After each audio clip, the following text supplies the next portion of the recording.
Kowe iki ayu lho, Nduk, kowe iki ayu. Kowe nang desa kene iki diarani kembang desa. Nek diarani kembang desa iki tegese wong sak desa kuwi ayu dhewe kowe lah. Kanca-kancamu sekolah wis mondhong anak siji. Mondhong anak loro.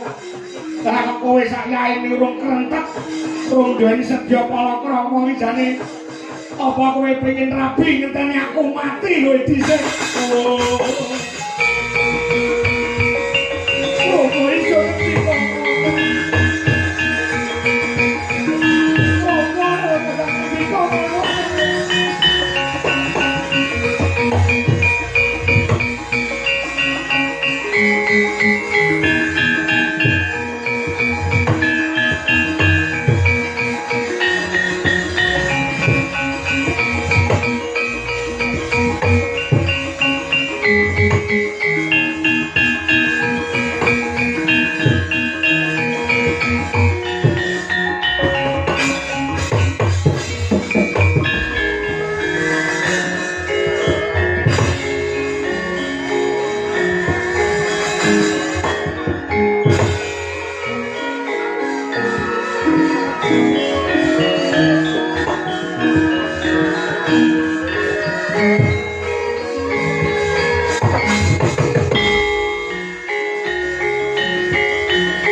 Kasiling sami ono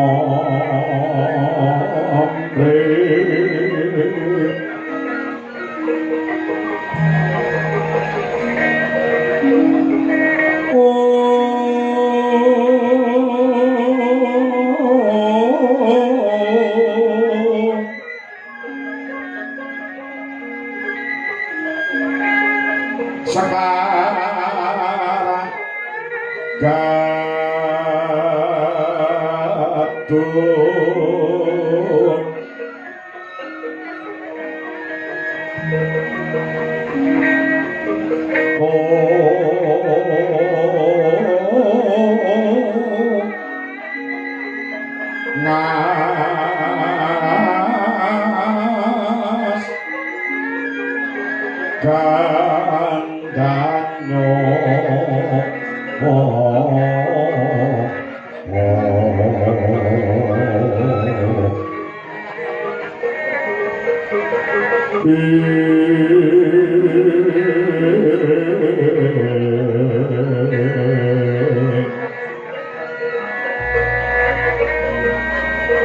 Maweh hararas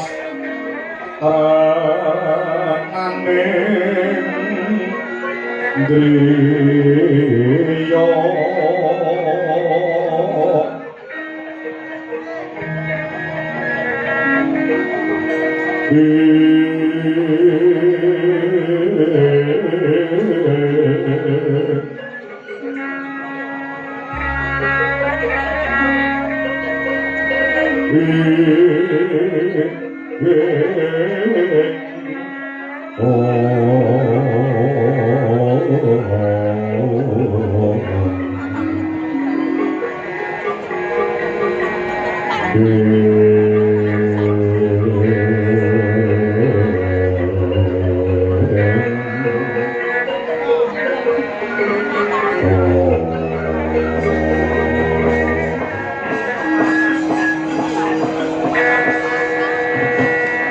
layak to layak keningsu prenjake padha ganter jagung itu arung tejo sulaksana tejane wong anyar katon ndas iki bocah iki gua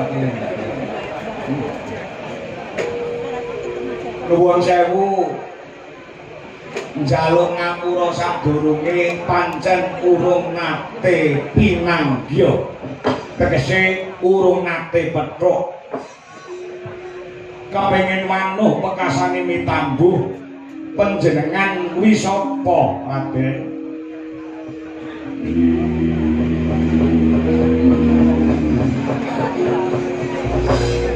Penemban nderek tepung Anggrajiwanu Jira samangko aku njaluk pangapura tumeka ning pratapan Cemara Gading tanpa kabar marang panjenengan sang Penemban Begawan Jayeng Sabdo.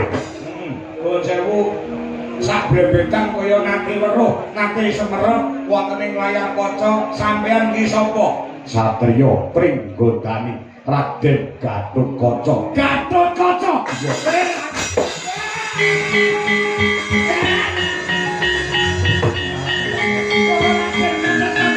Pringgondani putrane Raden Werkudara dadi pati. Yo, Raden kaya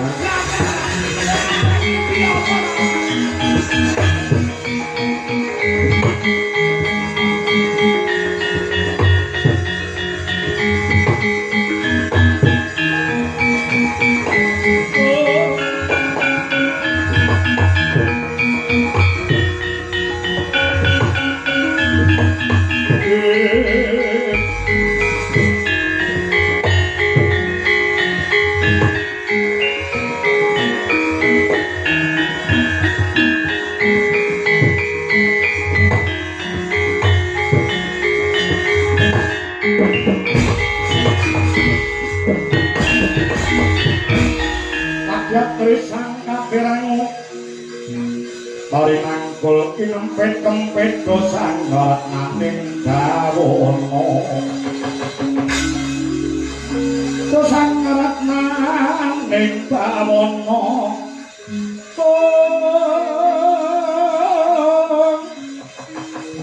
yo si tukang walang ati yo si tukang nasing jat yo si tukang untuk hari boten nyono boten ira paduka Raden Gatotkaca nyuwun pangapunten menawi kula kirang tata krama kirang uda negara panjenengan ratu wonten ing Pringgondani kiranging tata krama uda negara kang sarta unggah-ungguh kula nyuwun pangapunten ora dadi daya menapa bener pancen panjenenganmu sadurunge urung tepung lawan aku kula niku pun ngikuti panjenengan wonten ing donya semu menika kula ngikuti panjenengan mila kula ngertos panjenengan rumiyin nalika isih umur setahun nalika semanten dados jagone para dewa iso mateni ratu Inggiling Wesi Prabu Kalawarsana lan mati Seki Putantra niku ing ngatasé panjenengan jek umur setahun iso ngalahake buta sekti-sekti Mandraguna Prawira Jayamalagan yo pancen kanyatane kaya mangkono landalah sugeng tindakipun yo penemban les kala prataku ora nyandung sambi kala sawijoko takdim kang sarta taklim ku tampan ana penemban nggih, sampun kula kampi andhetaken simating gesang kula. Napa nuwun sewu panjenengan badhe nglamar anak kula wedok niki? Wes to. Nek dikersane saniki monggo dipun beto kemawon. Pancen kula ndang pengen duwe mantu, saya duwe mantu Raden Gatotkaca. Lah kaya apa bungane manah kula? Bapak mbok aja ngono aku isin lho ngomong ngono. Kaya aku ora payu-payu. Meneng to tak biane bojo tak cangkemmu ora. Ora gelem usaha dhewe.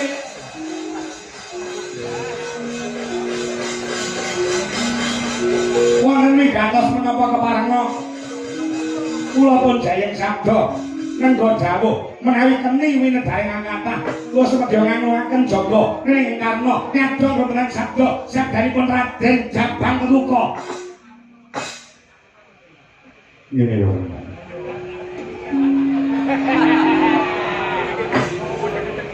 Ingkang ongkos pisan. Tekaku oleh pertapan Cemara Kandang, Cemara Gading. Kepingin panuh lawan panjenenganmu nderek tepung nyambung silaturahmi. Nggih. Angka loro nak yenake kahanan kawilujengan pebagas kewarasan. Pangestunipun keluarga mriki tansah pinaringan rahayu wilujeng. Lah sing angka 3 Nuwun sewu apa bener panjenengan kuwi duwe putra ingkang mijil pawestri anak wedok inggih sing sasile Dewi Jayeng Resmi. Lah niki anak kula dikersane napa pripun? Kusik-kusik tenan.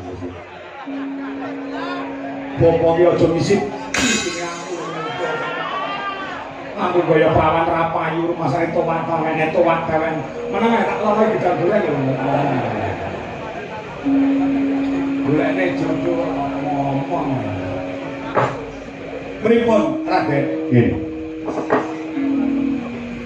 Kares kures Bloko Suto Blak Kotang Perserang tekaku rene bakal ngebun esuk ngudan sore tegese nglamar marang putramu putri sing jenenge Jayeng Resmi. Monggo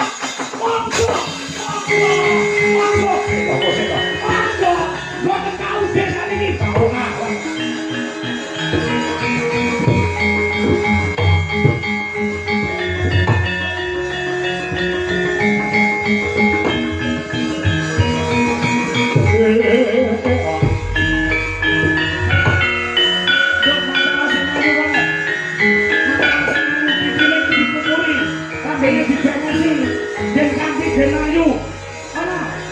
Pokok aku enak ngene iki yo ngene iki.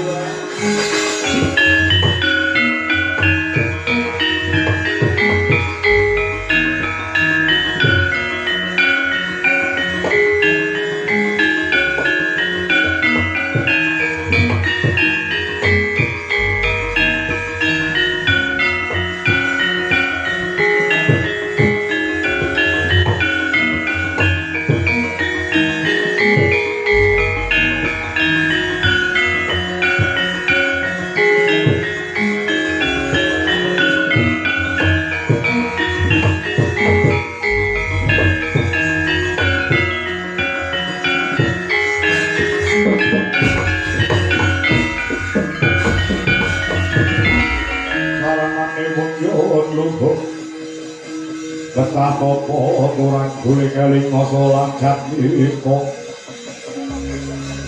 yen macono kudu manis yen macono kudu manis menawi badhe ngamar dumateng anak kula monggo DKS kadidene kejubrukan kukir sari kebabaran segara mantu pancen kula menika ndabak-ndabakaken anak kula wedok iki namung setunggal anak kula nggih namung setunggal menika kula pengin duweni mantu kepengin gendong putu kasampun paduka tindak mriki menawi badhe dipun lamar panjenengan Raden Gatotkaca kula tampi sak menika ugi Gusti aku tak matur tekaku rene pancen bakal nglamar putramu putri si Jayeng Resmi lha nggih ning ora nggo aku lho lajeng kanggo sinten kanggo adikku Bambang Wisanggeni dina samangka sajake wis nibake rasa tresna kelawan anakmu wedok si Jayeng Resmi kula aku minangka laku duta tegese utusan saka adikku Bambang Wisanggeni apa diparengake putramu putri tak boyong minangka dadi Jatukrama tegese bojone adikku Bambang Wisanggeni bumi kunjang kanjeng langit kelap-kelap katon lelin saking alis risan marek kandung sabarang kadulu sabarang kadulu ukir moyak mayit saking jabali lumare sang kandung duhari sumitra panoyo paranda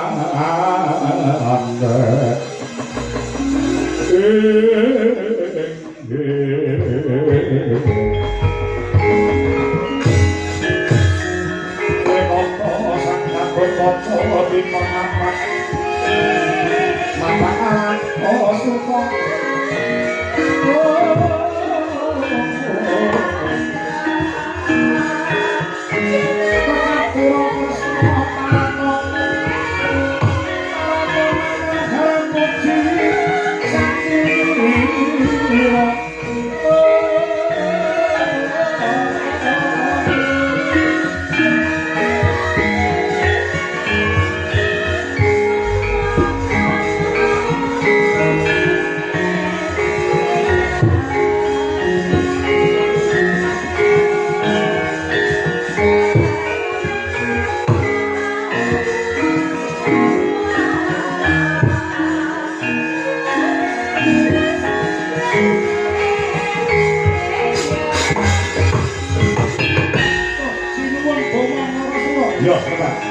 aku sing kok enak sing yo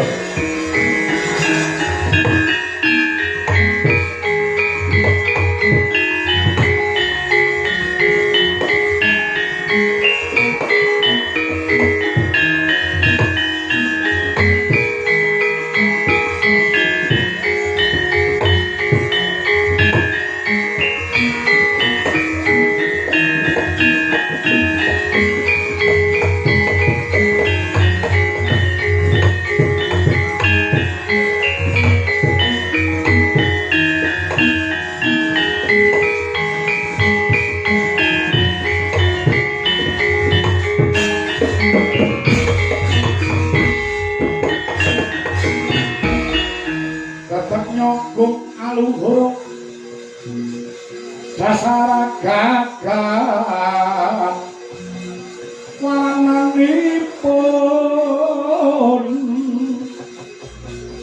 Kanjeng Sri Parapati Raja kang ngaboratu kota maneng katon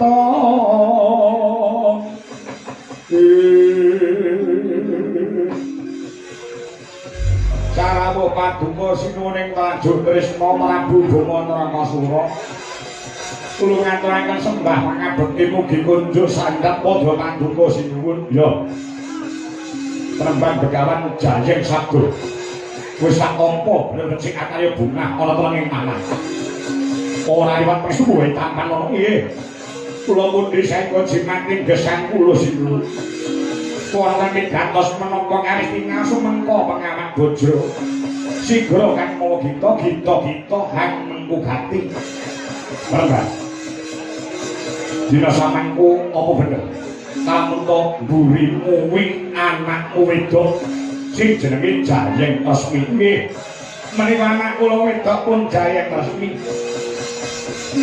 lajeng wonten ing gantos menapa dene paduka kalenggan samangke ngene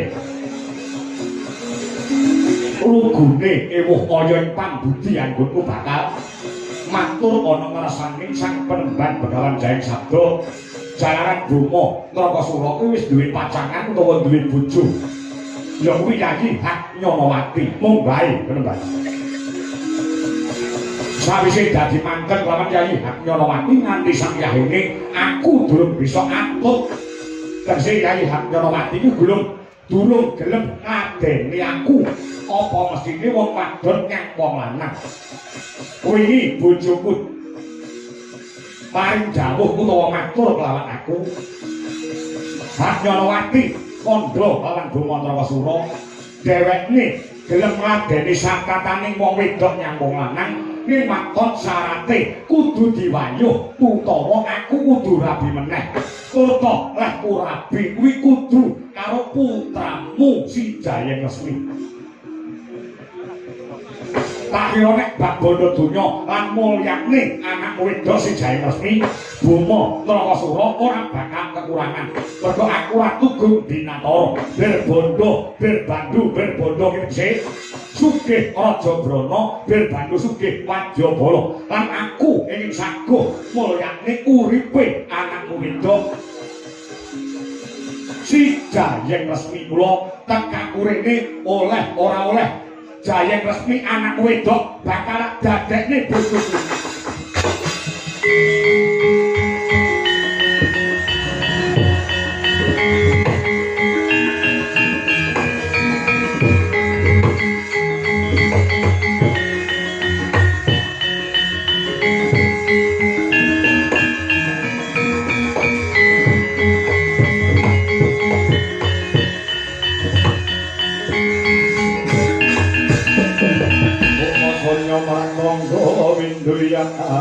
amun dari kumampang